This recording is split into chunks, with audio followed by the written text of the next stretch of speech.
tal? Retomamos la normalidad este miércoles y la primera parada, conocer lo que tendremos, los contenidos del informativo de las 2:30. Hoy nos ayuda Roberto Calzada. Roberto, ¿qué tal? ¿Qué tal? Muy buenas. Bueno, pues sí, con bastantes cosas, porque es un miércoles un poquito raro. Es un miércoles que es un poco inicio de semana, atípico. Mitad de semana, sí, exactamente. Es un poquito atípico. Así que estamos pendientes de la agenda, que trae bastantes cosas. Por ejemplo, se acaban de presentar unas jornadas sobre sanidad, jornadas técnicas de sanidad en el ayuntamiento, y a esta hora estamos muy pendientes de un estreno, que es el estreno del nuevo gimnasio de la Asociación de Esclerosis Múltiple.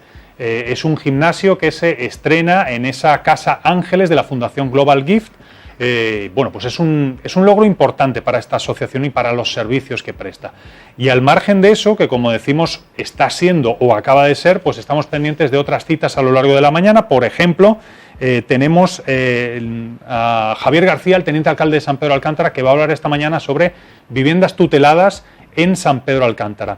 Y un par de citas para la tarde. En primer lugar, una que hace referencia a la asociación Adaimar, porque tenemos la conclusión de unas jornadas, en concreto de las jornadas TDAH en educación.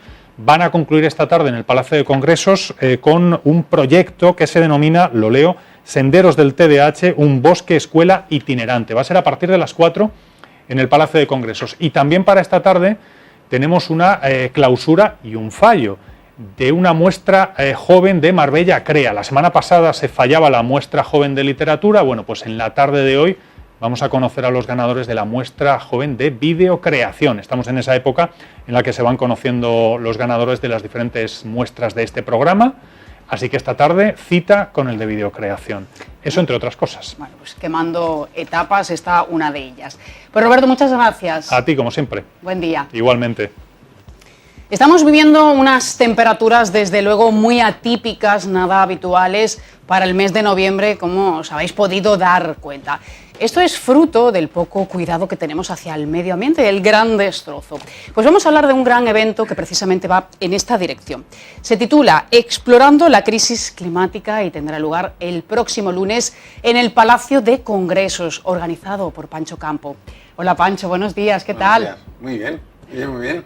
Bueno, un gran evento que va a poner... Gran evento organizado por el Ayuntamiento de Marbella. Organizado por el Ayuntamiento por el apoyo de Marbella, nuestro, que coordinas en este caso tú. ¿En qué punto estamos? ¿Cuál es la situación? Estamos en un punto complicado, porque lo que te explicaba antes fuera de plató, yo llevo todo este año haciendo expediciones por diferentes partes del planeta, diferentes continentes, y hay días que llegas a tu hotel o a tu tienda de campaña bastante desanimado, porque ves que no solamente el cambio climático, o sea, hay gente que no cree en el cambio climático, pero yo siempre les digo, pero da igual, la obligación de proteger el planeta y mantenerlo limpio es nuestra. Entonces yo cuando veo, le mostraré imágenes a los chavales, por ejemplo, yo buceando debajo de casi 2 kilómetros cuadrados de plásticos, botellas, mascarillas, basura en general. El destrozo que se está haciendo al medio ambiente es increíble y el cambio climático es innegable.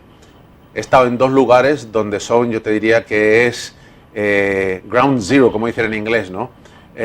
Para el cambio climático. Uno es Groenlandia, donde las temperaturas han subido 3 veces más que en el resto del planeta.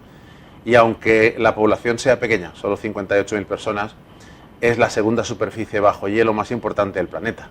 Entonces, para que la gente de Marbella se dé cuenta de la importancia que tiene, porque a mí amigos míos me dicen, bueno, pero a mí qué me importa lo que pasa en Groenlandia, yo estoy en Marbella. Si solamente el 20% de Groenlandia se derrite, adiós a las playas de Marbella. Y esto lo hemos hablado con la gente del Trocadero, lo hemos hablado con los chiringuitos de la playa, porque lo están sufriendo. Y la otra parte del planeta donde ya el cambio climático es un hecho desde hace 10 o 12 años es Miami. Miami ya ha tenido que reestructurar parte de la ciudad, sobre todo Miami Beach, subiendo los muretes que le protegían del mar. Hay plantas de bombeo de agua en casi todas las esquinas. Hay carreteras que se han tenido que elevar 1,5 metros, porque ellos lo sufren cada año, y los huracanes cada año son más fuertes y más violentos. Entonces estamos en un momento complicado. El momento de actuar es ahora, que es precisamente el eslogan de nuestra fundación, ¿no? No se puede esperar más. ¿Dónde se debería establecer la prioridad? ¿Por dónde deberíamos empezar? En dejar de emitir gases de efecto invernadero, eso es lo principal.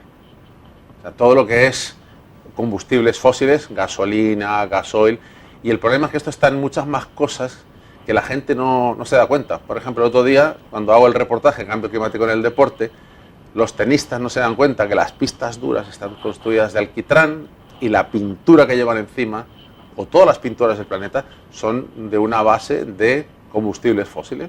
Por lo tanto, es contaminante. El cemento que lo utilizamos en la construcción de hoteles, de edificios, de hospitales, de colegios, el cemento es lo más contaminante del planeta. Mucho cemento, más que el o sea, petróleo. Algo tan usual, ¿no? Pero claro, tú no te das cuenta, tú piensas, bueno, estamos construyendo mientras respetemos las zonas verdes, pero es que el simple hecho de utilizar el cemento ya es contaminante por defecto. Entonces, hace falta educar a la gente. En este reportaje de cambio climático y deporte, por ejemplo, yo se lo mandé a muchos amigos míos deportivos y Sergio Scariolo me contestó: Pancho, en la vida se me había ocurrido pensar el impacto que estamos teniendo en el deporte, el impacto que está teniendo el cambio climático en los deportistas y lo más importante, lo mucho que podrían hacer los deportistas de élite para concienciar a la población. Claro, pero se echa la bola siempre pues, a nosotros, ¿no? A los ciudadanos, cuando realmente las grandes decisiones ya sabemos dónde están y por dónde se debería empezar. Yo, una de las cosas que digo en la conferencia del lunes, la hemos dado en México, la hemos dado en Miami, hace 2 semanas fue en Tenerife. Yo siempre acabo diciendo a los chavales: la responsabilidad de elegir a vuestros líderes es vuestra. Ya. Pero no elijáis a un candidato porque lo ha votado tu familia o porque es muy simpático o porque es más guapo. Lee su programa, entérate bien qué es lo que te está prometiendo y luego, como ciudadanos, tenemos la obligación de exigirle responsabilidad a nuestros políticos. Ellos trabajan para nosotros. Ellos cobran su sueldo con nuestros impuestos. Entonces tú tienes derecho a preguntarle al gobierno de Francia, al gobierno de Estados Unidos, al gobierno de Alemania: oiga, ¿usted qué está haciendo para proteger el planeta? Pero en este sentido sí estamos tomando conciencia ya de que tenemos un gran problema sobre nosotros. Hablamos de las altas temperaturas, pero luego llegarán las lluvias, las tormentas, estas temperaturas muy extremas también, ¿no? Esa incertidumbre climática, eso es el cambio climático. Es que hay gente que dice: pero es que el invierno pasado fue uno de los más fríos. Es que no solamente es calentamiento global, es huracanes más violentos, épocas de sequía, épocas de frío, llueve cuando no tenía que llover, hay sequía cuando tenía que estar lloviendo. Entonces, este desorden climático es la esencia de la crisis climática. ¿Y cómo nos afecta a nosotros mismos? No ya solamente sobre el ecosistema, que lo tenemos clarísimo, sino a las personas. ¿De qué manera? Mira, en Miami yo tuve la suerte de asistir a un congreso que estaba dedicado nada más que a la temperatura. De hecho, Miami es la primera ciudad del planeta que ha designado a un político que se encarga nada más que estudiar los impactos de la subida de temperatura. Aumentan las enfermedades. El deshielo. Aumentan las enfermedades, aumenta el deshielo, aumenta el rendimiento de los trabajadores que trabajan al aire libre. Los impactos sobre los hospitales, aumenta el consumo de energía en centros comerciales, hospitales, aviones, colegios, con lo cual a todos nos sube la factura de la electricidad. Entonces son tantas las implicaciones que tiene la subida de 1 grado, pero alguien se lo tiene que explicar a la población y es lo que nosotros pretendemos con la fundación que creamos y con estas conferencias que vamos dando por todo el planeta gratuitamente, y lo que pedimos a la gente es que simplemente que vaya y nos escuche. ¿Dónde se coloca España en la lucha contra el cambio climático? España es uno de los países que va a sufrir más el cambio climático, si no lo estamos sufriendo ya. Ya ves cómo están los embalses, están más los niveles más bajos de la historia, ¿no? Un problema de sequía brutal. Pero nosotros estamos toda esta parte de la cuenca del Mediterráneo, según las Naciones Unidas, es la que puede sufrir más la sequía porque tenemos muchas áreas como Extremadura, Andalucía, La Mancha, donde ya hay sequía endémica.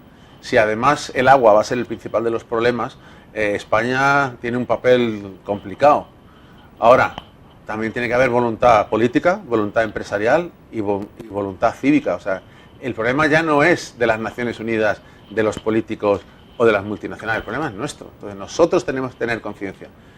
Lo que no le gusta a la gente escuchar que yo les tengo que decir: por desgracia, vamos a tener que hacer sacrificios. Pero esto es una constante, al final vamos a tener que apretarnos el cinturón, nosotros. Pero claro, más vale hacer un pequeño sacrificio ahora que no un gran sacrificio o dejarle a nuestros hijos un planeta donde vayan a tener que vivir mucho peor de lo que vivimos nosotros. ¿Y cuáles serán las consecuencias de la guerra en Ucrania también en el sentido de la energía?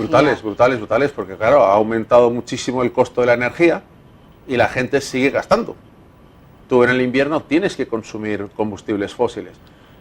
Ha hecho que las minas de carbón sigan abiertas, que vuelva a suceder el fracking, que es muy peligroso en Estados Unidos, y que echemos para atrás lo que habíamos avanzado con la pandemia... Claro, que vuelva la energía nuclear también, ¿no? Ya se está planteando también de alguna manera. Es un tema polémico. Lo que pasa es que la energía nuclear tiene mala fama, por lo que pasó en Hiroshima y Nagasaki, por lo que pasó en Fukushima, por lo que pasó en Chernobyl, pero la energía nuclear no es tan mala como la gente se piensa.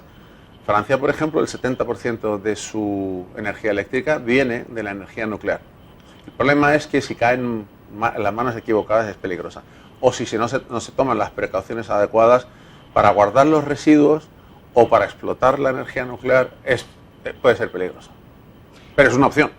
Claro, es una opción muy mal vista, como dices, que se estaba tratando de erradicar y ahora de repente se ha puesto a poner sobre la mesa, ¿no? Es que energéticamente es la más eficiente. Entonces también hay que desmitificar cosas. O sea, la gente, por ejemplo, piensa, coche eléctrico. Vamos a ver, el coche eléctrico va con baterías. Las baterías no producen electricidad, la acumulan. Tú tienes que enchufarlo a la pared. Ese enchufe en la pared todavía, el 80% de la electricidad está generada por combustibles fósiles. No hemos llegado a la independencia eléctrica. No toda nuestra energía viene de eólica o de placas solares, todavía viene de motores que funcionan con diésel. Entonces, por muy eléctrico que sea, no es oro todo lo que reluce. Estás elaborando distintos reportajes, documentales, que vamos a poder ver precisamente en este gran evento. ¿Qué es lo más sangriento que te has encontrado? Hablabas del deshielo, pero bueno, has estado en arrecifes, ¿no? Has visto grandes incendios también. 3 o 4 cosas. Lo que te comentaba antes, buceando debajo de un mar de basura. Con lo cual, eso no tiene nada que ver con el cambio climático, pero somos tan los guarros que somos. Después, cuando estuve en Groenlandia, yo conviví con la tribu de los inuits y ellos me contaban que toda su vida han sido cazadores y van a los sitios de caza en trineos de perros. Y tuve la oportunidad de ir en trineo de perro y hacer la vida de un inuit. Pero me decían que esos viajes ahora los han tenido que recortar porque el hielo, al derretirse, es muy inestable y se pueden hundir los trineos, lo cual les ha obligado a cambiar de profesión a muchos, o otros, para ir a cazar, tienen que coger barcos que llevan un motor diésel que se alimenta de gasoil y además, en lugar de tardar 1 hora, 1 hora y cuarto en llegar a los sitios de cacería de focas, pues ahora tardan 3 horas en el barco. Entonces, claro, Groenlandia tiene una estadística muy curiosa. Es el país con el mayor índice de suicidio juvenil y alcoholismo, precisamente porque las tradiciones no las han podido preservar, no pueden seguir cazando, no pueden seguir con su vida habitual y se encuentran en una disyuntiva. De como están muy lejos y no hay las instalaciones que podemos tener los europeos, pues hay mucha inestabilidad, hay mucho suicidio, lo que te comentaba antes, mucho alcoholismo, mucha droga. Entonces, ¿Qué podemos hacer nosotros, de alguna manera, para paliar en la medida de lo posible lo que está en nuestro entorno más cercano? Bueno, lo primero es que la gente tiene que tomar conciencia. Yo todavía voy a reuniones con amigos míos y me dicen, pero si es el cambio climático, ha ocurrido siempre, no podemos hacer nada, o eso es mentira, está politizado. Entonces hay que escuchar a los científicos. Bueno, se ha querido ocultar desde hace muchos años. Con todos mis respetos, ¿no? Los políticos deberían ejecutar lo que le mandan los científicos. Lo mismo que pasó con la pandemia, ¿no? Entonces nosotros como ciudadanos tenemos que tomar conciencia y es lo que le digo yo a la gente que no cree. Vale, no creas en el cambio climático, pero tienes que creer en que el planeta hay que mantenerlo limpio. Tú alquilas una casa, o tú tienes una casa y la alquilas, a ti te molestaría muchísimo que tu inquilino te enguarrara la piscina, no te cortara el césped, no te la limpiase y te la entregase hecha una guarrería. Pues nosotros lo que estamos haciendo es esta casa que nos la han prestado, pues ni siquiera pagamos alquiler, se la vamos a dejar a los futuros inquilinos, que son nuestros hijos, en unas condiciones muy malas. Entonces somos irresponsables, porque es nuestra obligación. Y además otra cosa que la gente se tiene que dar cuenta, el planeta a nosotros no nos necesita. El planeta se va a regenerar. El planeta seguirá, pero claro, nosotros siempre. De otra manera. Claro. En 10 años, si no hacemos nada, bueno, o si mantenemos este ritmo, estas medidas, ¿dónde estaremos? ¿Qué ocurrirá? Mal, porque mira, yo la primera conferencia de cambio climático, yo vengo con esta cantinela desde el 2003. En el año 2007, en el Palacio de Congresos, hice la primera conferencia representando al vicepresidente de los Estados Unidos, Al Gore. Yo soy parte de su grupo, yo le he llegado a asesorar en temas de cambio climático y vino. Y en ese entonces yo le decía a la gente, si alguna vez llegamos a sobrepasar las 400 partes por millón de CO2 en la atmósfera, vamos a tener problemas serios. Pero por suerte los científicos nos dicen que esto no va a pasar hasta el 2050. Pues desde hace 2 años estamos en 420 partes por millón. los efectos los hemos visto este año. Hemos tenido una Filomena súper violenta, hemos tenido una ola de calor, que las olas de calor son el mayor índice de afectados desde el punto de vista de la salud y de muertos, los producen las olas de calor. Aparte de la salud, hemos tenido unas sequías brutales. O sea, imagínate esto multiplicado al doble, que es lo que puede pasar dentro de 2 años si no se toman medidas drásticas. Muy complejo. Pues imagínate la ola de calor, si esta ha sido mala, pues una donde la temperatura ya no hablemos de 40, 41, hablemos de 50 grados. ¿Dejaremos de brindar con vino o será de otra manera, tendrá otras cualidades? Yo creo que estamos llegando a un punto tan preocupante que a lo mejor el vino es la última de nuestras preocupaciones. No lo mencionabas porque precisamente has hecho un gran trabajo en este sentido, ¿no? Sí, nosotros fuimos pioneros. Sin saberlo, en el año 2006 montamos el primer Congreso Mundial de Cambio Climático y Vino. Nos costó mucho dinero, perdimos porque nadie creía en el tema, fue muy poca gente, pero sí se hizo eco la prensa como el National Geographic, el Discovery Channel, y se hizo eco el vicepresidente de Estados Unidos, que a los 2 meses me llama por teléfono y me dice, oye, que te quiere invitar a unos entrenamientos que va a hacer para formar líderes climáticos en Sevilla y que le cuentes en primera persona qué es esto del cambio climático en el mundo del vino. Entonces yo cuando fui, además de hacerme amigo de él, le convencí para que viniera como ponente a la segunda edición, que fue en Barcelona, y en ese momento yo creo que era el personaje más famoso del planeta. Acababa de ganar el Nobel, el Príncipe de Asturias, había sacado una película que ganó el Oscar. Entonces cuando fue a Barcelona, la conferencia que había sido un fracaso, la primera, porque solamente fueron 80 o 90 personas, pues logramos tener más de 700. Pero hay que ir haciendo. Este es un pequeño ejemplo de todo lo que se nos viene encima. Dices el vino, bueno, no es lo más importante, pero claro, al final es un ejemplo, ¿no? De lo que vamos a tener. Pues un evento muy interesante que no hay que perderse, explorando la crisis climática, el próximo lunes en el Palacio de Congresos, entrada gratuita. Entrada gratuita, ya tenemos más de 400 chavales confirmados, que los trae el ayuntamiento, y voy a empezar yo con mi conferencia, que es más que una conferencia, es como un documental audiovisual. Todo el material es mío, grabado por mí con mi teléfono móvil, con mi dron y con mi GoPro, editado por gente profesional, ¿no? Y luego tenemos una mesa redonda donde tenemos 6 invitados, Fernando Alarcón de Equilibrio Marino, Pedro Guerrero de la Universidad de Málaga, Fran González del American College in Spain, María José Márquez de una empresa que se llama Todo Barro, Esteban Ferrón de Ecomar, y entre todos lo que vamos a hacer es, van a dar una pincelada de lo que es el cambio climático y la sostenibilidad en la Costa del Sol, y luego van a responder, ojalá que haya muchas preguntas de los chavales, van a responder todas las preguntas que haya. Y repito, el lunes, 10 de la mañana, Palacio de Congresos, entrada gratuita hasta que se llene. Seguro que sí. Pancho, muchas gracias. A vosotros. Hasta pronto. Hasta pronto. Pues me quedan 2 minutitos y los voy a aprovechar para saber qué tiene hoy Enrique en Como en Casa. Buenos días, Enrique, ¿qué tal? Muy buenos días, Eva. Pues ya estamos aquí preparados para empezar una nueva edición de Como en Casa. Una vez que finalicemos, como tú termines con primera edición, nosotros nos pondremos manos a la obra para empezar hablando con el concejal de Juventud, también de Tráfico y Transporte, y además de, por ejemplo, de Participación Ciudadana, Enrique Rodríguez, que nos visita pues para hablar de varias cuestiones relacionadas con las diferentes áreas que lleva a cabo en el Ayuntamiento de Marbella, como por ejemplo la 13ª edición del Marbella Crea, que ya conoce a algunos de sus ganadores, como por ejemplo lo que sería su disciplina literaria, pero hablaremos también de normativas, por ejemplo, de los patinetes, que el ayuntamiento va a ser uno de los primeros en poner ya una normativa obligando el uso del casco, también llevar un seguro, también sabiendo qué zonas se pueden utilizar y no. Hablaremos de eso y más cuestiones con Enrique Rodríguez, como también hablaremos de la programación del Cineclub, en este caso Cineclub Buñuel, la temporada de otoño, aunque cualquiera diría que estamos en otoño, ¿verdad, Eva? Ya ves, con estas temperaturas, bueno, bañándonos en la playa incluso. La verdad que sí, pero bueno, hablaremos con Raúl Mancilla, que será el que nos visite de la Delegación de Cultura, pues uno yo creo que de las personas más vinculadas con el cine, porque él también tiene su carrera particular como guionista. No hace mucho hablábamos con él por un galardón que recibía un premio dentro del Festival de San Sebastián, había un certamen, en este caso para guionistas, y él conseguía uno de los accesis que se ofrecía.